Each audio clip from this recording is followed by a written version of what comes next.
GM, how's everybody doing today? We are in for an exciting session as part of the Club CPG Accelerator today with Kevin Degods. I'm sure anyone tuning in today probably knows what's in store. This might be a little bit of a different conversation than normal. We really want to focus on some real takeaways for the Accelerator folks here. But before we jump into that, a little bit of housekeeping. So one, for those of you watching live, jump into the chat. Feel free to send in questions as we go along, or we'll get to them at the end. You know, if it kind of doesn't fit. If folks are over in the CPG Telegram, I'll also be keeping an eye on there. If you want to shoot me a message over in the Accelerator chat, we got a few folks keeping that going. And then let me pull up here just a little bit of housekeeping for the next 2 weeks. So looking at, where is it? Here we go. Perfect. All right. So looking at the rest of this week. So we're here today. Folks in the Accelerator, you should already be working on your USP that you got from details from Raf yesterday. She'll be hosting office hours on Thursday, looking to give feedback. If anyone wants any help, when anyone wants to run anything by her, that'll be Thursday afternoon Eastern. Check the Telegram for all of that. And then make sure to draft or submit all of your draft blurbs by Sunday. Next week, we're at it again. We've got another session with Chris and Sanad, and then office hours Thursday with Gregarious. So for all the Accelerator participants, chock full of programming the next 2 weeks. Keep your eye over on Telegram to see, for any changes and for all of the latest details. All right, now that we got that out of the way, let's jump into it with Kevin. So I think, Kevin, a lot of folks are probably familiar with you, familiar with Degods, Dust, Utes, like the whole thing. But we want to take a little bit of a different approach, kind of from the builder entrepreneur side. We don't need to get through, I think we'll cover a couple of things as we go along with what your past. Can you just give us maybe an idea of like what you're working on today? What does a typical day look like for you as CEO and co-founder? I know there's probably like no typical, but like what is your week like look like this week? Yeah, my week. So we've been traveling, been in Asia a bunch, 4 of the last 5 weeks. And so Tokyo, Bangkok, Singapore, and then Seoul, Korea, meeting holders, meeting customers, meeting partners. And so just really traveling a bunch. And so this week settled down here in LA, Los Angeles, we're in Santa Monica. And so, hanging out with the team, getting to connect with folks and figure it out. I think from my side, like I would say a typical week involves sort of 3 kind of high level things. I think one is sort of company operations. And so think of that as like, payroll operations, HR, finance, taxes, all of the random things that come up with running a company. So you meet with your accountant, you meet with your lawyer, you have a lot of that's async, just synchronizing on things. And then I would say, so that's kind of like base, got to keep the business running, make sure people get paid, make sure any exceptions that come up, random things you get that, people don't see when you're running a company with employees. Like you'll get a letter from like Texas because they're like, hey, where's the, state tax for this medical insurance? Or, the insurance provider is like, oh, you hired somebody in New York, you need to change your insurance coverage. And a lot of random little things happen when you kind of go from like nothing to like your first employee to like starting to have employees in different states, and in our case in different countries as well. And so there's just lots of little like notices and random things that come up that need to be chased down. So I would say that's bucket one, is kind of like keeping the lights on, keeping things running. And a lot of those things, I always joke, like when you get them, they're actually trivial to take care of. It's like, oh, go log into this website, go do this thing, click this button, pay $12, or just say I got it and check the box. But if you don't do them, wait a month, 2 months, 3 months, a year down the road, now you're going to get into more serious problems where there's penalties, or the registration with the Secretary of State of Florida expires because you didn't, click the button to renew it. kind of annoying things, right? Think of that as like renewing the car insurance at the DMV, right? Super easy if you go pay the money and just do it on time, because it becomes more complicated if you don't do it, and then very complicated if you get pulled over and you haven't renewed your registration, right? And so I think that's bucket one. I think bucket two, I would define as sort of operating the product. And, in our case, we have sort of, two major products. We have the NFTs that are, this sort of community-led, piece that comes out with Degods and Utes. And so the product there is really like, hey, what are we doing? What's the roadmap? What are the things that are coming out next for the community? Part of that's an announcement sort of strategy, how is social working, and sort of checking in on that. Yeah. And then for Dust Labs, more of the software side, again, where's the roadmap at? Are we, again, keeping the lights on, fixing bugs, making sure things are performant? Yesterday, Amazon had an outage, right? So we had to be very careful, hey, not to deploy new things. We might not be able to restart services, little things like that that'll bubble up. And again, the team handles a lot of that, but it's just more being aware of that and kind of working on that. And then I think the third bucket's the most important, in the sense of like this sort of strategy, vision, and planning. And so constantly, those first two buckets could easily fill up your entire week, or many people's weeks, right? Of like chasing down the minutia, deeply diving into the latest Twitter comments or the latest sort of marketing thing. Hey, you can go and reply to more comments on social media. Like that would never stop. Like you could literally spend an unlimited amount of time on Twitter, following up with that. Or doing interviews like this, or sort of sessions and things of that nature. But you need to carve out room for the third, which is this sort of strategy vision setting of like zooming back out. Hey, where's the landscape of like what we're doing?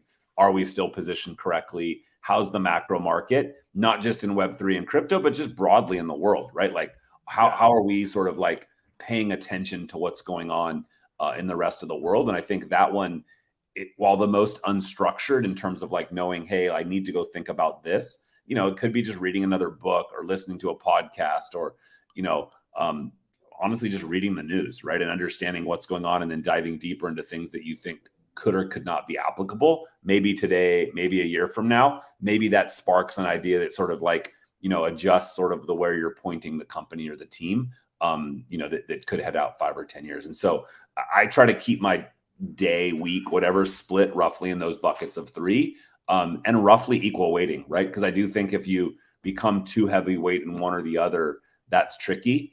And I think when we're traveling, you end up deeply bucketing in the second bucket, which is like working on the current stuff, the current announcements, the current work. You ignore a lot of business stuff. Hey, it's hard to meet with your lawyer that's based on the West Coast when you're in Asia for several weeks. Also hard to think and strategize as much, although you're picking up a lot of context. I think one of the most delightful things about traveling is you get to see how different countries and different teams outside of your sort of home domicile are acting. And I think for Asia in particular, and in particular in Web3, we're seeing a lot of different types of innovation over there, simply because the regulatory market's in a little different place. But it even varies per country, right? Bangkok different than Tokyo, different than Seoul, and different than Singapore. And so being able to kind of like see that firsthand, meet with people, talk to them, understand what's on their minds and what they care about, helps build context for that bucket 3 where you think about strategy and vision.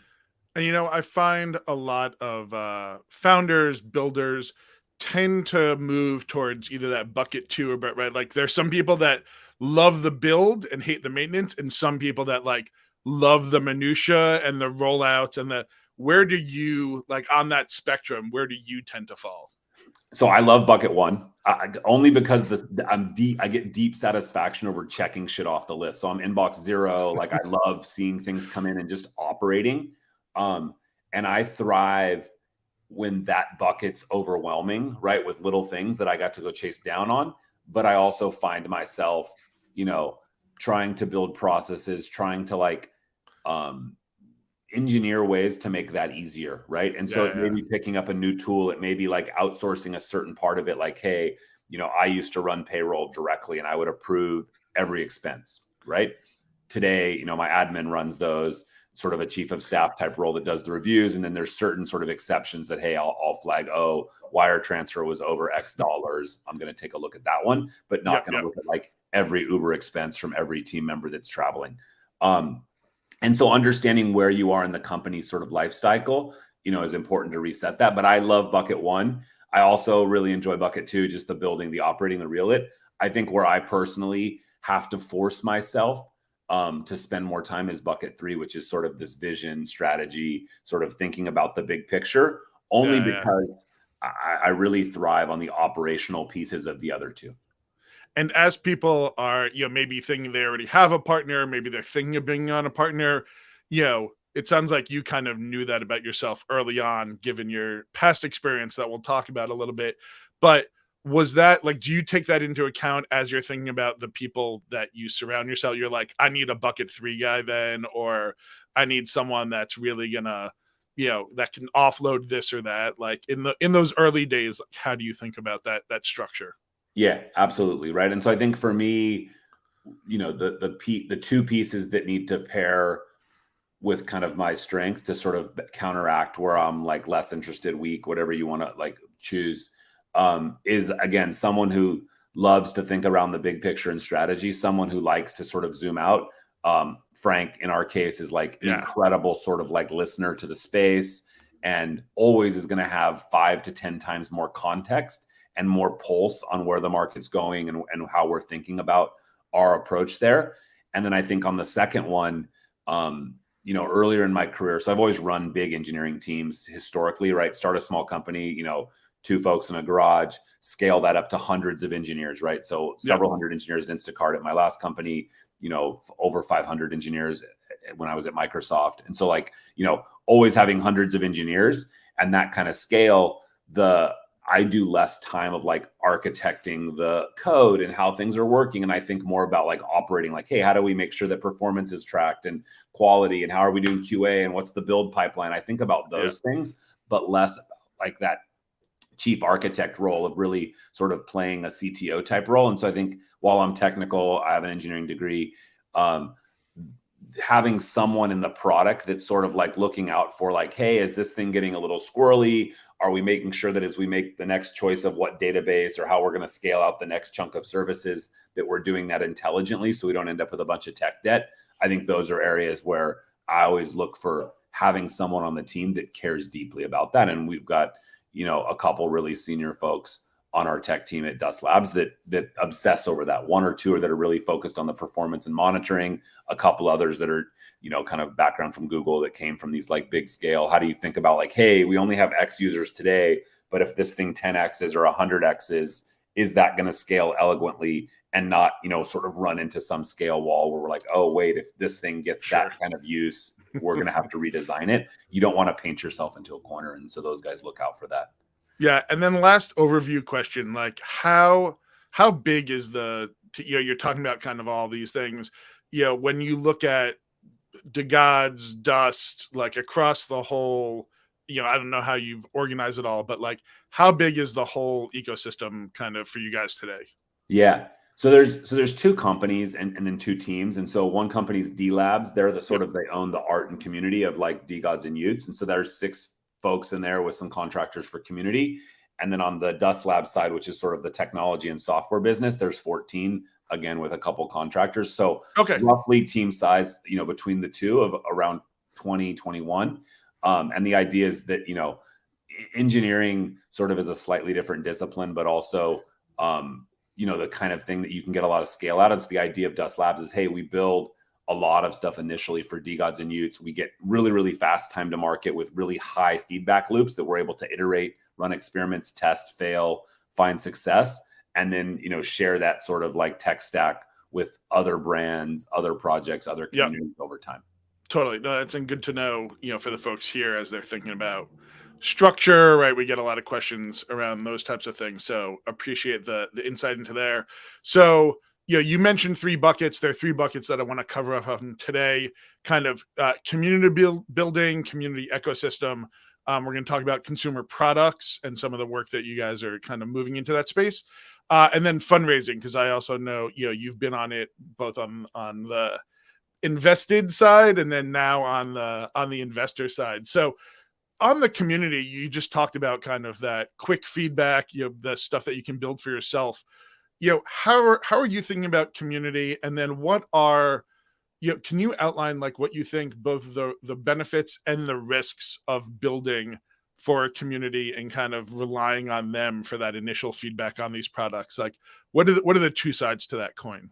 Yeah. So I think there's a couple things there, and I've seen this a few times now across my career. So I've been doing software for 24 years now. And I think in the kind of web 1, web 2 days, it was open source software was my sort of first touch of community. You'd have these like large number of contributors or folks that were using your software for free. And then they would sort of gather on these forums, right? And so it was like a web 2 way of interacting. They were what I would describe as semi-private, right? You could log in and get an account, but they weren't like fully on the internet. Like generally, like the content generally wasn't all publicly available. You had to like log into it. And then obviously with Web3, which is hyper public, hyper community driven, primarily on Twitter and sort of social media where you see a lot of those audiences grow. And then you have Discord where you have that sort of like more Web 2 forum or a more gated community. And so I think for us, what I've seen is that the benefit of the community is that they're willing to give lots of feedback. Now, that is a double-edged sword where some things they're giving you feedback on things that aren't ready or things you don't want feedback on. Sometimes it's very repetitive. Sometimes it goes off, the radar or off the rails where it's like, man, they're down third derivative of giving feedback on something that, that's not where we're going. And so then you have to sort of make a decision of how do you capture that? And so I describe what we do as probably like 95% listening. And so a lot of times we don't engage, partly because it's hard when you have a community that's, several thousand people. It's hard for a team of, even at our scale, 4 or 5 mods, 20 total people to interact on a day-to-day basis with, over 10,000 folks that are in the community as holders. And then if you think wider outside of that, the audience on Twitter is, in the hundreds of thousands or millions in terms of impressions and sort of reach. Yep. And so again, there you have to get really good at sort of extracting signal from that. And so we do that a couple ways, right? And so one is that we use a lot of ChatGPT. So we'll, grab chunks of like large conversations from Discord or from Twitter, feed those into ChatGPT to summarize them. Really simple thing to do. The other thing we do is that we have moderators that spend time in these communities. And then we're obviously on, social media ourselves. And so we'll throw posts or throw links to like really hot topics or things that come up that somebody flags in a Slack channel where we can then discuss and distill that. So again, all that is describing that as just ways to get signal. So I think the benefit of a really strong community is when pointed in the right direction can give really valid feedback and really deep insights into how you're doing. And you can sort of read that sentiment.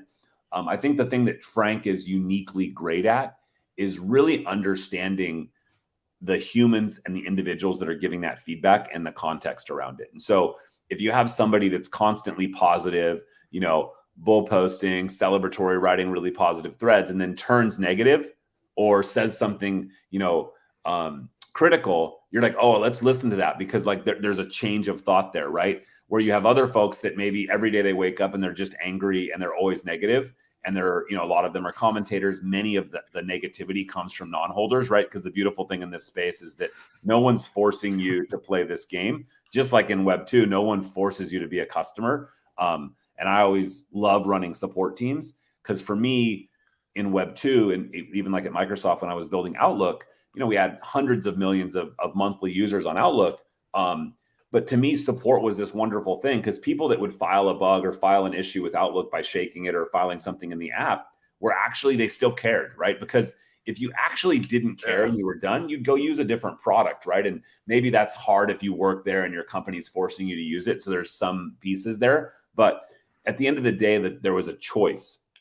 And I think that is also important in these communities to understand like who's in the community. And so sometimes when we're revealing something very controversial, we will reveal that to a smaller audience or reveal that in Discord where we know everybody that's in the room is a holder, right? Just like in Web 2, if you did an announcement, you may have like a customer briefing center where you invite like current customers and do that presentation live. where it's not just like done out on the internet and fully live streamed, because you're not sure what kind of feedback you're going to get. And that the good signal will get diluted into some of the noise. Totally. So much there. And yeah, absolutely. Like the community, even the folks in the community that are maybe the biggest naysayers, usually there's a nugget in there, right? Like they care enough to give you all that feedback. And I think, a lot of the folks here are probably members of communities where we see that all the time, whether it's like for software, for fandom, right? Like whatever that happens to be. As the folks in the program are thinking about like how to address, or maybe even just start building community, what do you think is like the number one mistake that you see brands make as they start to like go down the community route? I think the number one mistake is like not understanding like what your community is and sort of fishing for a wide bucket. Like I think you see people, in the worst case, like paying to build a Twitter account, or trying to say, oh, my Twitter account, it has 25,000 or 250,000 followers. And you're like, okay, your brand new project, that seems a little unbelievable. And then being able to get good signal from that, while it may look cool that you have a lot of followers and you have a lot of like, sort of engagement around something, or potential engagement, you're much better off having 10 or 100 deeply convicted folks giving you feedback. And so my thing is, don't try to scale the community in a way that's unnatural, right? And so if you think of it as like, if you over market the community and you're essentially marketing to drive like a larger audience, that audience may not be your community. They just may be like impressions, or sort of really loosely connected folks that have seen something. Where really understanding like who that early community is, and you're much better off saying, hey, I've let in 10 or 100 people and they're all going to bring one friend, and then they're all going to bring one friend, rather than this mode of like, let's create, like you'll see things where people are like, hey, I'm going to do a giveaway, or I'm going to do something. If you log into my Discord, and you'll, pound the Discord with like, oh, I've got 20,000 people in my Discord. Well, they're not actually there to talk about your thing. They may be there because they were incentivized to be there. And I think that becomes hard to clean up, right? Because now you've incentivized this large audience of people that are probably there for the wrong reason, and then trying to get good feedback or have a really earnest conversation about what you're building. And so my sense is like, you're much better off speaking to a room with 10 people in it that are deeply convicted and want to be there, and have a really, nice, frank conversation, than speaking to a room with thousands in it where people don't care and they're there for the wrong reason. So for me, the biggest mistake is I see just people scaling these communities too fast because it looks cool, right? I mean, it is like, it does feel good to have more people on your space, or more people in your forum or in your Discord. But I don't think that gives you better data. If anything, you don't get to that kind of 1,000 true fans that we've read about, as fast, because they're not really true fans. And so the goal is really to like grow that really engaged, highly valuable community is actually going to be, help give you better data. And they're going to be stronger sort of supporters in those early days than, a really large, loosely coupled community. Yeah. And, I think the other reason, right, we see people do that or build email lists is because, they're looking to raise money, and that, they want to include that big number. We'll get into fundraising a little bit, but, in kind of building this trust, building this, really valuable community, I think it's been like less than a year that you and Frank doxed yourself, right? Yeah.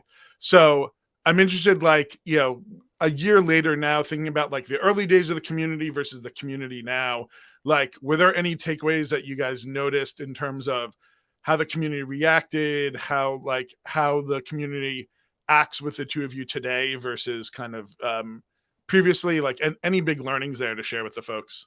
Yeah, I mean, I think in the early days we were pretty nervous about it, to be honest. When we knew that morning that, hey, we're gonna dox ourselves, and I think today we would never look back. We're like, it's been the best thing. It's absolutely, it was at Art Basel. So I just got to Miami. Frank was coming in the next day, and we were like, man, the people were writing threads and sort of like, and we're like, wait, we want to just be the person to break the news, not having other people sort of like connecting the dots and think they've sort of cracked the code.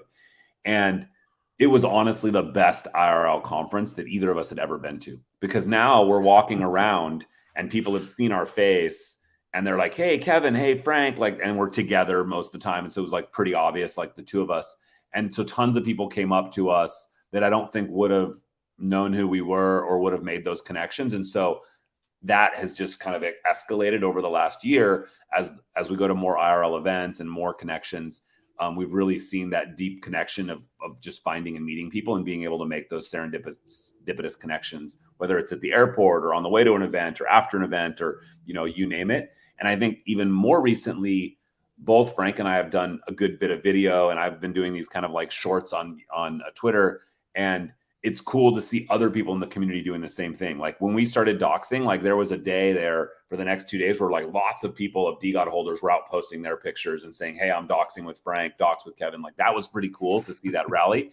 And now similarly, as I started to do these kind of like walk and talk, inspired by Gary Vee, just grab down and just, rip a 30-second or 1 minute video of what I'm thinking or on a certain topic in a very raw native format. We're seeing other holders do the same thing, other people in the community. And when I was in, Asia over the past few weeks, many people came up to me and said, hey, I'm doing the same thing. I really like it. And it, you kind of got over that comfort gap of like, oh, just talk to the camera. Like it seems weird. You're camera shy, or people are going to think something's weird about you or your background. It's like, man, just go do it. And then you're like, man, people are like, they really enjoy it. Right. And the response was surprisingly positive. And so I think for us, it's been overwhelmingly positive, although in the early days, we were a little nervous about that.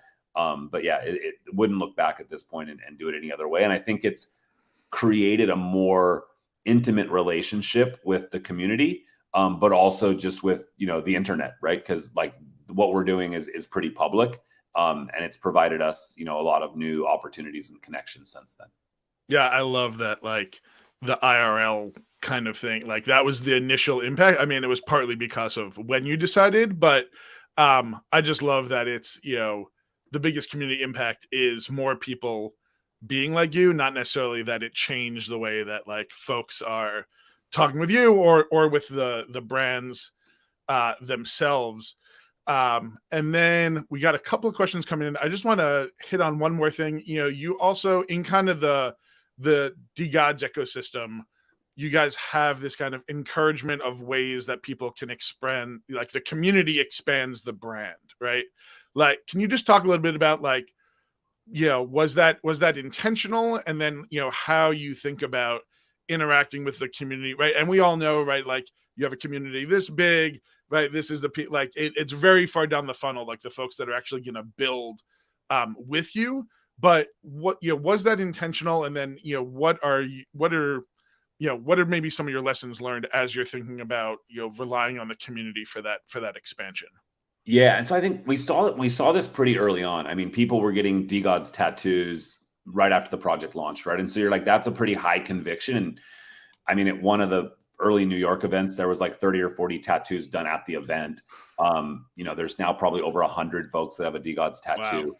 That have, sort of, and again, that's conviction that's pretty strong there. And then as you sort of like expand that into people that are like, this hat that I'm wearing was built by a community member and they have a company that's created these, right?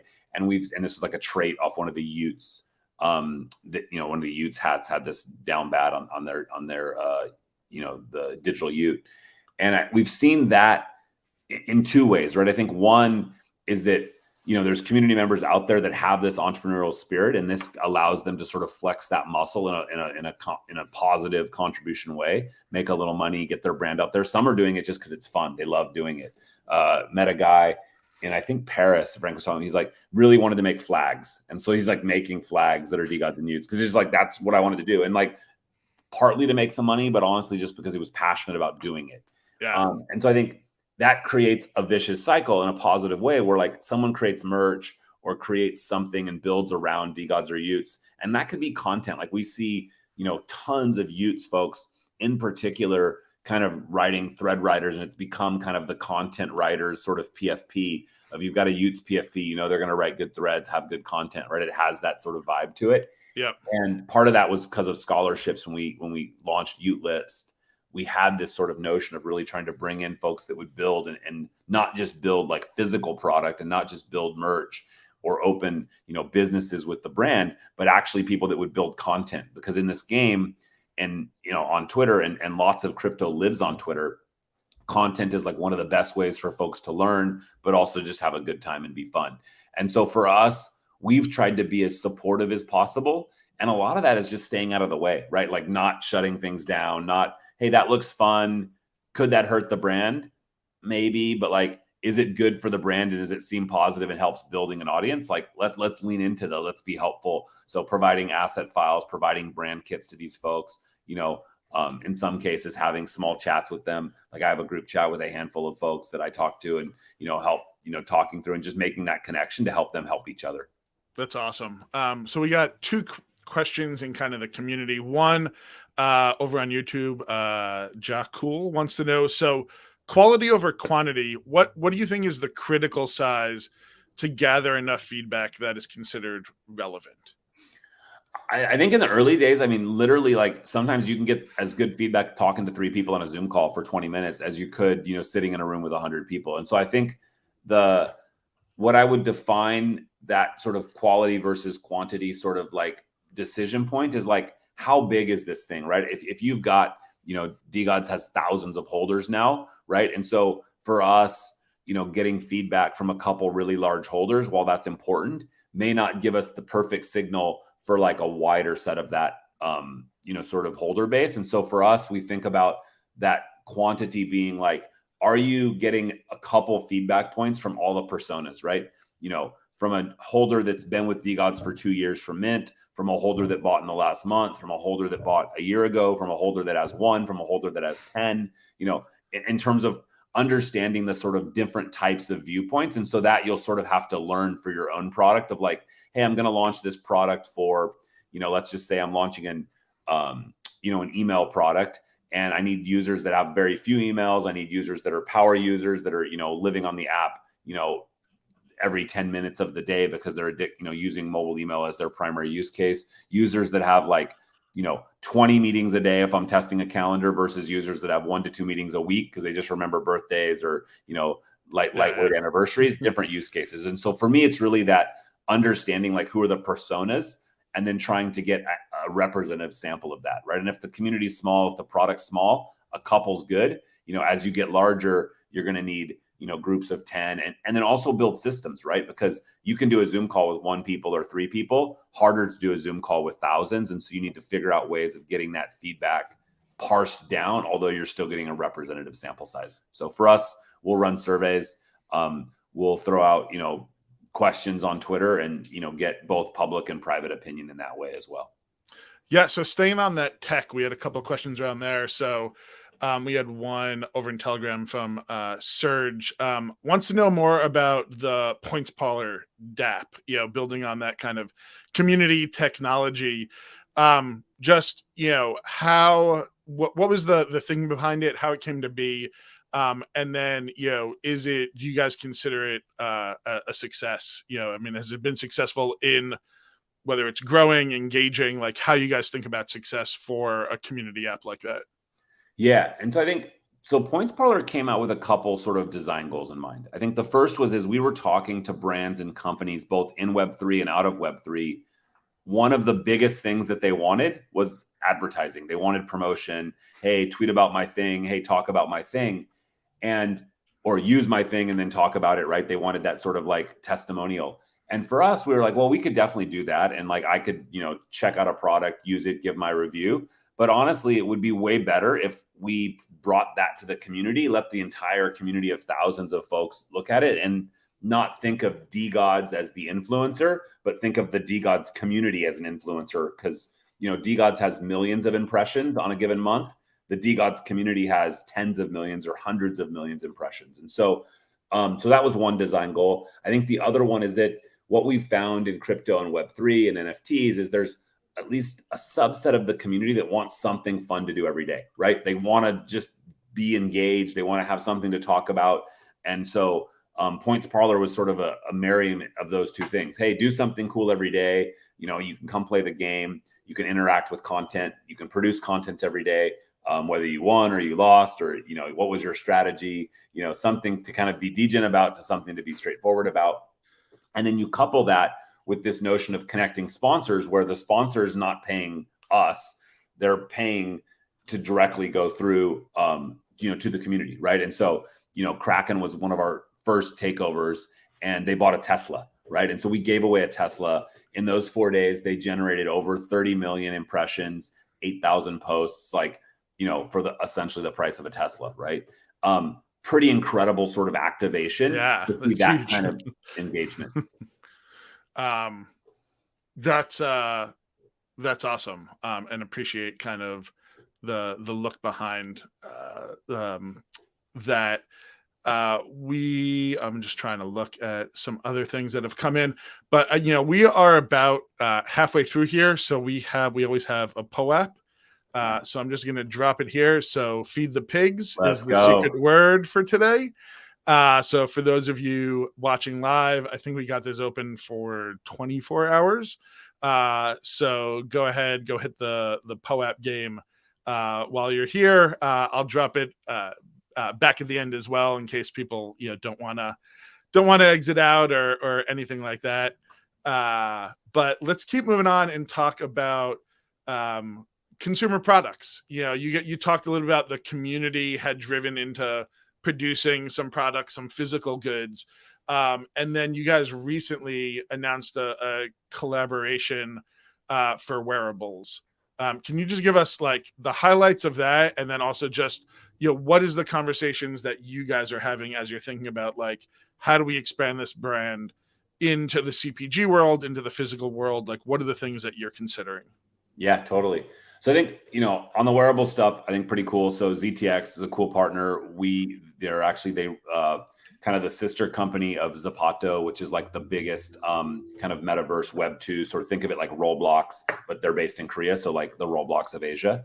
And so we met them on one of our trips to Korea and partnered with them on a few things. One of those was activating sort of a Degods sort of wearable. So there's like a Degods jumpsuit. There's a Utes one coming out soon that I won't say how that's going to be done, but it'll be pretty exciting. And so as they're launching their metaverse, they are going to integrate those and have those. If you log into the metaverse, you will be able to use those wearables inside that activation. Another one that was, sort of similar, D-Labs Gaming, which has a game called Rumble Racing Star. It's like a Mario Kart style game. They actually have a Ute in the game. And so that Ute, you can pick that Ute as a player and has some cool, unique moves. And so they, bought a Ute and integrated that into the game as another way of activating. And so, and again, all these I would describe as experiments. Like, I don't think anybody that says they've figured out crypto or Web3 at this point can confidently say that they're right. And so for us, testing different ways to activate, whether it's these wearables in ZTX, which we're pretty proud of, or, integrating, a Ute into a AAA video game. We've also seen several games like Rec League, which is comes out of Enway, Animoca, Yuga's sort of world there, launching, and Frank played in their Founders Cup, and they had like a custom D-God mech he was fighting with. It's kind of like a PvP fighting game, which is pretty cool. And so we've tried different ways of just seeing how, the D-Gods, Utes, D-Labs communities and Dust Labs communities can integrate with other players in the space. And we're going to keep experimenting, right? Points Parlor was an experiment with, how does advertisers support holders? How do holders build engagement for advertisers?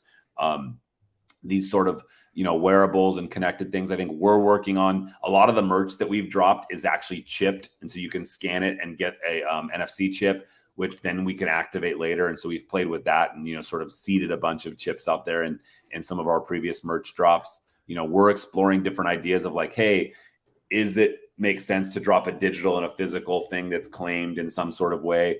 We're really inspired by like what Unisocks did, where they dropped, essentially an NFT that was claimable for a pair of socks. And that, as those started to claim, you would have to burn the NFT to have the socks shipped to you. And you started to see the price of that go up to the point that like, it was kind of a crazy flex. You're like, oh, I'm, going to burn this NFT that's worth thousands of dollars to get a pair of socks. Right. And, generated a lot of interest to introduce something like that in the future. But I do think this notion of having this digital and physical sort of divide. I mean, Luca, what he's done with Pudgy Penguin is incredible, right? You get a toy, you scan a QR code, you end up with a Pudgy in your wallet, and you can get traits for it. You get trait packs, like really, really fun sort of activation that we're seeing that just tested across the market today.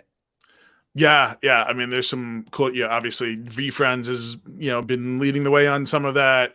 I love what Adidas does. Like, I'm a huge fan of their brand, but they did both collabs and then their own community, and what they're trying to grow there.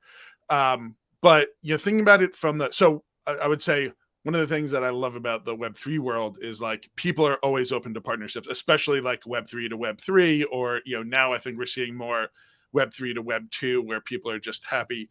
For startups that are thinking about like their partnership approach, what advice do you have for them as they're either reaching out, or some of the things that they should be thinking about, considerations, like as maybe folks are reaching out to them, like in those early days, or maybe some of the early partnerships that you guys worked on? What is maybe like one or two learnings that they should be that they should be keeping in the back of their head, in like the earliest days? Yeah, I think for me, and we're still, I would say, in those early days, it's diversity, right? And I think the idea is that you don't want to just find one way of activating or one way of integrating and then just do that a gajillion times. Our view was that, like, hey, try different things, try a game, try metaverse, connect with this, like, do some merch, deals, like have the community work on some merch. And so our view has been like, sell merch at a conference IRL, sell it, through Shopify, do online integrations. And so we continue to try to essentially do different things, because each time we learn something different. And so I think in those early days when you're testing out, don't just try to make everything cookie cutter and force, you and your partners down the same path. Find different things to test and have it be somewhat beneficial, right? Like, you don't want to be the 30th NFT partnering with a game, right? Hey, go find a game that you're the first couple. And then similar, like after you've done a couple games, like, even if that's working well, you're probably limiting yourself by not trying other things, right? And so, like, are you in a local maximum? Or are you still trying new things, looking for that ultimate sort of like higher maximum, right? And understanding that the space is super new. And, if you double down or triple down on something that appears to work in the early days, you may limit yourself to finding a new set of things where you have a wider, sort of opportunity to find bigger wins. Yeah, I love that. Diversification is like not only just in maybe revenue model, or in people, and in your community, but also like in who you partner with, and right, that comes in a lot of different ways. So Totally. that's a big idea that maybe people don't always think about, from a partnership side. And as you guys continue to diversify and play in all these, one of the areas that we're hitting big on, understandably, is kind of AI. How are you thinking about right now, like what either the impact is, and I guess maybe two parts, like personally for Kevin, like how are you thinking about AI, maybe going back to some of that early stuff we talked about, and then also just like for the brands and the ecosystems, like how are you thinking about the Yeah, potential there? makes sense. I mean, personally, like, I use ChatGPT. It's probably one of the most frequent apps I use on my phone. I ask it questions. I have threads, and chats built up with all kinds of different contexts and different things. And so for me, personally, I use it for lots of things. I ask it questions. I give it scenarios and ask it for feedback, right? And sort of really talk to it like one of my smartest friends. And I think that's been successful. Frank was the one that actually got me onto that. He just became obsessed in the early days of OpenAI of, using the API. We have access to like their enterprise sort of like 32K, the bigger sort of API plans here at the company. And so that's been helpful with doing larger analysis and things like that. And so I think for us inside the company, we challenge all the team members to use it and say, hey, don't present an idea, but go present an idea that you've workshopped with ChatGPT for a while to really think about it from other angles. Like, just think simple things like we have, a pretty broad context that we'll set with it, where we describe like the ecosystem of Degods and the holders. And then you just like, hey, I'm going to launch this thing, and then say, act like you're a holder that's held, a Degod for 6 months and you're really disappointed. Like, what would you say? And then like, let it sort of work through like what potentially could be an issue with what you're about to launch, and how can you get the messaging right or make some changes on it to make that better. We've also played with a bunch of the image stuff, different traits and different ideas to just, again, more exploratory, I would say, than anything sort of concrete at this point. And I think for us, again, we don't have anything that we're ready to launch today, but we've done a lot of like persona segmentation, understanding the community and understanding more about the folks that are in it. And that's been pretty helpful. More for us to like internally sort of like noodle on rather than something that we would produce publicly as a product. But I do think there's some early beginnings of something that could be productized there. My broader thoughts zooming out on AI, like, you know, have been pitched as an angel investor, a gajillion startups in this space, a bunch of friends that are working in this space. And I think like many sort of early, very hyped technology areas, a lot of these things that today are getting pitched as companies may just turn out to be features in a larger company, right? And Totally. so, hey, I've built this cool thing. It does something today. It's, you know, what looks like a business, but reality is that Microsoft or Google may just add this as a feature, or OpenAI may just add it, right? I think we've already seen OpenAI add, you know, things to ChatGPT that via the plugin model or just directly right in the code that sort of releases and covers what a whole startup was doing, right? And so I do think it's so early, you're going to see startups gobble each other and the first mover advantage not necessarily win, because somebody can just take that idea and essentially literally have ChatGPT write that or add that to their product. Totally. Yeah. And, you know, Raf covered that a little bit last week, right? Like we're already starting to see some investors like put up some gates around like it, like AI is not enough, right? Like it's like we're the AI of this, or you know, the same way that we saw a lot of like, oh, we tokenize this thing, right? Like, and it's like something that doesn't necessarily, like, what else are you bringing to the table beyond just the buzzword? I think Yeah, is, I mean, we saw this, you know, 2 years ago, everybody would just put yep, crypto or Web3 on whatever they were doing. And yep, then I think now that the meme is now put AI on whatever you're doing. And I think, again, for the right use case and the right thing and the right company and the right timing, it might work. But I definitely think that we get to overusing that, just like in the early days, it was put mobile on it or put the web on it, right? Like it's always been like, what is the cool, the new hotness? And people sort of like take somewhat blinders to that approach and just overlay that with rose-colored glasses and say, oh, I'm going yeah, to call my company that because it sounds, you know, more exciting to raise money on. totally. And we've got about 10 minutes left. We do have a couple of questions coming through, but I just want to hit maybe some highlights around fundraising. You know, you have been on the acquisition side. You've gone through two, technically three, right? Like two major companies. One was kind of rebought, and then you're investing now. You guys raised money at Dust, or at which one of the companies raised money, right? Yeah, um, that's yeah. What, you know, as people are thinking about like today, what is like the maybe one or two top line things that they should be that you would give to builders thinking about at like the earliest stages to set them up for success down the road?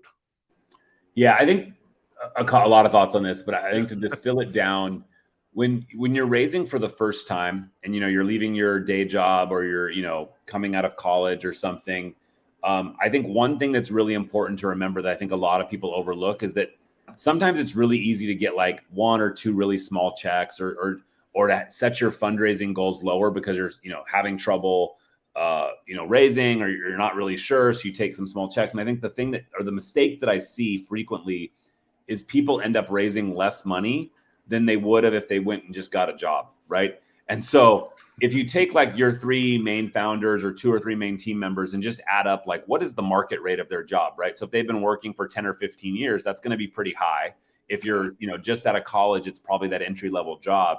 But at least using that and saying, hey, if I can't raise money for like the top two or three people that'll cover like a year of their sort of like value in the market, you probably don't have a strong enough idea or attacking a strong enough market to, you know, to convince investors to move. And so clearly there's been companies that break that rule. But I think Sure. for me, I always stress to entrepreneurs when you're raising for the first time to really deeply consider like, what is the value of the founding team or the like kind of that initial core team or yourself, right? Hey, I'm leaving this job and I'm making, you know, X a year. Like if I'm not raising a good chunk more than X, like, well, wait, like they're not even valuing you for the value that I would bring at a company. And knowing that you're not going to pay yourself that salary because you're probably going to take a much lower startup salary, you should at least think about, are they valuing you as an individual because you tied to the idea in the market you have good enough, right? And if it's not, Totally. you probably have some more work to do. Yeah. The So second thing, okay, go ahead. oh no, I was just gonna jump in with a question that we have here. Miss O wanted to know, as an investor, what's the number one question you ask the founder? And then maybe just, if someone was, let's say, looking to raise, right now they're pitching and looking to raise before the end of the year. What's like the number one thing that maybe they should be prepared to answer? And maybe those are two different things, maybe they're the same, but yeah, just for those folks that may be at that stage, like, Yep. yeah, So to me, it's always like, why you, why now? Like, why is it, are you the right person? And why is it, why is now the right time? Right. Because if I'm an investor and I have a lot of like options with my money, it's like, well, why would I not just maybe come back a year from now and look at this deal? Why would I not like give you another month? And I always call it the data loop of death, where you show a chart and you're like, hey, I've had 2 good weeks or 2 good months or 2 good years. Any rational investor is like, cool, well, let me just wait another year. Let me wait another month. Does that chart actually continue? Or are you showing me the best mark of what you ever had? And so I think there's always this risk of like the more data loop of like, are they going to ask for more? So it's always the question I want to know is like, why do I invest in you and why now? And especially early stage, that's very important on the why you, because what the market's going to do, what your product's going to do, how the market's going to receive that, lots of error bars around that. But the human, like the person, the team that's working on it, like that's going to be the thing that is pretty static, right? Like you're betting on this person in the early days. And so I really want to see a strong conviction for that person that they're going to be and have the tenacity to go on. And so I look for elements of like things where they could have given up. And this could be, things in school or projects if they're really young, or things in their first job of like, why is it them that I want to like, bet my money on in terms of a raise? And so I think for me, it's really that timing issue. And then the team or the individuals that are raising the money that I put the most focus on in early stage deals.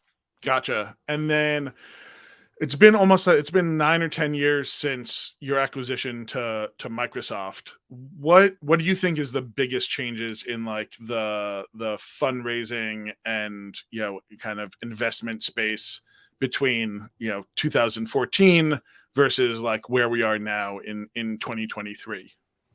I think the biggest thing, and you could ask this question when I raised from, Accompli or even previous to that. And so over the last 20 years, it's become dramatically cheaper to build companies, dramatically, right? And so the amount of money that you need to build something is, in the early days, you would have had to raise 40 million, then you could raise 10, then 5, now 2, and what you could build on a couple $100,000 now is pretty insane because of like, services like AWS, things like ChatGPT. You can like really get a lot out of very, very little spend. And so I think for me, when you look at the fundraising market today, especially early stage, it's like, why do you need this money? And what is it that's unique about your position? And then how efficiently are you going to use that money? Because for every person that raises $1 million, there's going to be a team out there that does this for 10 grand, right?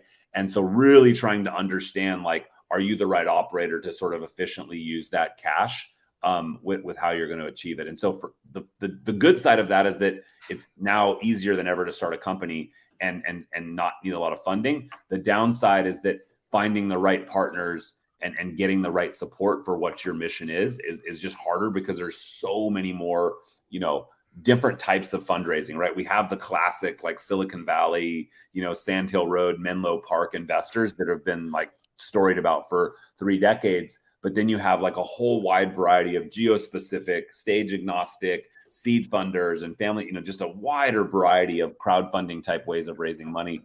So I think really just understanding where you best fit for your idea and the stage of what you're trying to get done. Yeah, that's awesome. And for the folks tuning in, we're going to have a whole week's worth of sessions around fundraising, around what it looks like right now. We've got a couple of folks that we've already got lined up to bring in, but appreciate your thoughts of kind of where we are today. I know people that's always on founders' tops of minds of like not only raising or what are the questions I need to be thinking about. So we got like 5 minutes left. We got a question here from Mirrorworks. It says, we're a fashion brand that integrates NFT and chips to claim and own without PFPs and avatars. Do you have advice on engaging community when having a beautiful product is not enough to build loyalty? Yeah, I mean, there's always that hook, right? The market's very noisy and getting attention in this market's really tricky. And so I do think that like, the beauty, like I said, is one piece. A lot of times, like quite frankly, a pretty ugly product can get a lot of attention, right? Just because it's laid out the right way. And so I think thinking about like what is that one killer feature? The way I like to do it for these kind of things is that phone test, right? Call up a friend, call up your parents, call up, a coworker, a mentor, and describe what you're doing, and just can you convince them over the phone in a few minutes of what you're doing and why they're excited about it, and without looking at the product, right? So this is like takes away the beauty or the ugliness of a product, but just explain it.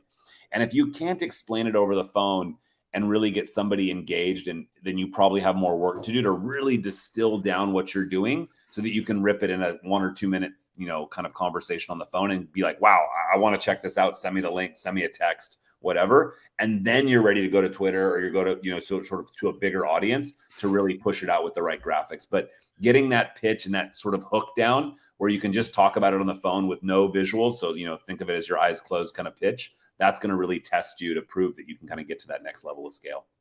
Yeah, I mean, that's a perfect place, I think, to start to wrap things up, because that is, for the folks in the accelerator, that is why Raf and Caitlin are hitting those like USPs and blurbs so hard, and like, getting that 3 paragraphs down to 3 sentences and then 2 sentences. Like, it can be done. It feels really hard right now. But to your point, like, if you can explain it in a minute to someone, you need to do some work on either what your story is, what your product is, to get that real focus. So just to wrap things up, POAP again, feed the pigs, all one word, lowercase, and then Kevin, really appreciate the time you took with the group today. Maybe we'll just end it on like, what's the one thing you wish you knew when starting your first company, that you like to kind of pass on to starters today, to founders today? Yeah, I think the one thing that to this day still trips me up is what you're worried about today is probably not going to matter in another week or a month or a year. There's so many days that I lost a lot of sleep over the last 20 years. And I look back at those nights and those events, and they're completely useless. Didn't matter, right? Like what happened, put your best effort in, put your work in, but like stressing over some of these like things that seems like, oh, it's this bad launch, or I had this really bad error, or, this person said no, or this person said yes. It is a long game. And I think getting too wound up about the minutia in the moment is something I still have to remind myself is like, hey, like this is probably going to work its way out one way or the other. And, losing a bunch of sleep over something. I remember we were arguing over the avatars on some new webpage on the team page that we launched on a company that went out of business 3 months later. And like, in the grand scheme of things, thing worked out. I worked with those folks in a different thing, but like that moment we were like deeply we can't believe this page is so messed up. And how could we launch like this? And then the company went out of business in a couple months and it just didn't matter. And I think so just reminding and not getting so wound up in the instance of a journey that you end up, driving yourself crazy for something that I can assure you that months or years from now, you'll be very forgetful of. Amazing. I think that's the perfect place to end this. Kevin, again, thank you so much. Thanks to Caitlin and Lou on the team here at CPG for all the work that they did in getting you here and helping me prep for this conversation. Really appreciate it, man. We'll reach back out. Maybe you can join us for our pitch days in November. We've had a ton of great feedback of having you here. So, really appreciate the time, Kevin, and enjoy the rest of your Tuesday. Awesome. Take care, Chad. All right. Take care.